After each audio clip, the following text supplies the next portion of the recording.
Welcome to our guide on troubleshooting DraftKings promo codes. Today, we'll help you fix common issues and ensure you get your bonuses quickly.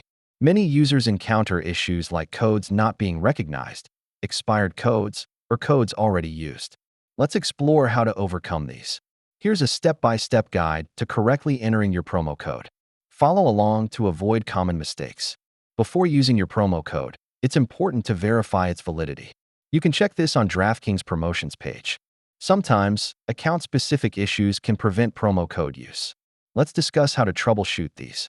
Device compatibility can also affect how promo codes are entered. Be sure to check if you're using an app or a browser.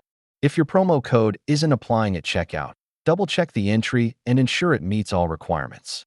If issues persist, don't hesitate to contact DraftKings support. They're there to help you resolve any problems. After your promo code is successfully entered, here are tips to maximize your bonuses and enjoy your gaming experience.